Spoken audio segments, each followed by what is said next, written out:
एक बार एक लड़का सर्कस देखने गया था। तो वहां पर उसने देखा कि एक लड़का पतली रस्सी पर चल रहा था, दूसरा लड़का 10 रिंग को एक साथ घुमा रहा था।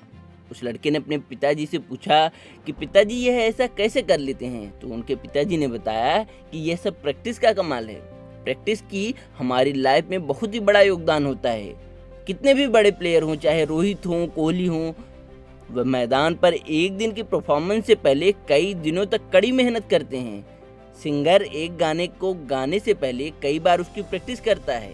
इसलिए चाहे वह होशियार स्टूडेंट हो या फिर कमज़ोर, रिवीजन करना सबके लिए ज़रूरी है। और यह ज़रूरत तब और भी बढ़ जाती है जब एग्ज़ाम का समय आता है। तो आज की वीडियो में हम जानेंगे कि एग्ज़ाम के टाइम पर रिवीजन कैसे करें।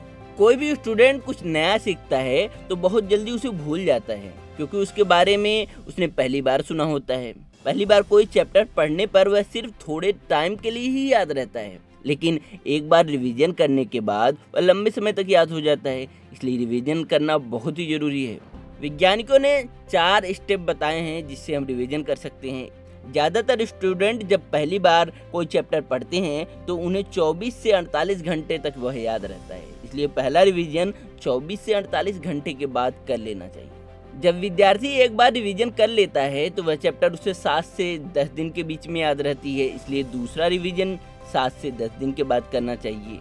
दूसरे रिवीजन के बाद कोई चैप्टर विद्यार्थी को 21 से 25 दिनों के बीच में याद रहता है। इसलिए उसके बाद तीसरा रिवीजन करना चाहिए। विद्यार्थी को 2 से 3 महीनों के बाद वह चैप्टर रिवाइज करना चाहिए। लेकिन अब बात आती है एग्जाम की, कि एग्जाम के टाइम पर ऐसा क्या करें कि हमें सब कुछ याद रहे, एग्जाम में हम लिख पाएँ। रिवीजन का बेस्ट तरीका कौन सा है? पढ़कर याद करना, लिखकर याद करना या बोलकर? रिवीजन का बेस्ट तरीका रफ रजिस्टर में लिखकर रिवीजन करना है। जब विद्यार्थी लिखकर रिवीजन करते हैं तो वह जानकारी उन्हें काफ़ी टाइम तक याद रहती है। एक बात ध्यान दें, आपको किताब में देखकर नहीं लिखना है। पहले आपको उस चीज़ को पढ़ना है, फिर उसी जानकारी को आपको रफ पेज पर लिख देना है। अगर आप पढ़कर याद करते हैं तो किसी कठिन वर्ड को आप भूल सकते हैं, लेकिन अगर आप लिखकर याद किया है तो आप उसे नहीं भूलेंगे। पढ़ी हुई चीज़ों को याद करने में आपके दिमाग पर जोर लगेगा, जिससे आपका दिमाग एक्टिवेट रहेगा।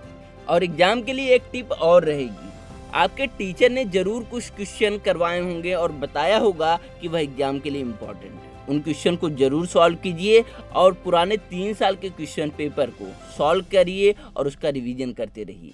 एग्ज़ाम के दिनों में जो गैप मिलता है, उस गैप में भी रिवीजन की प्रैक्टिस कीजिए, उसमें रिवीजन ही कीजिए, नई चीज़ें पढ़ने की कोशिश ना कीजिए। तो अच्छा लगा हो तो वीडियो को लाइक एंड सब्सक्राइब जरूर करें। धन्यवाद।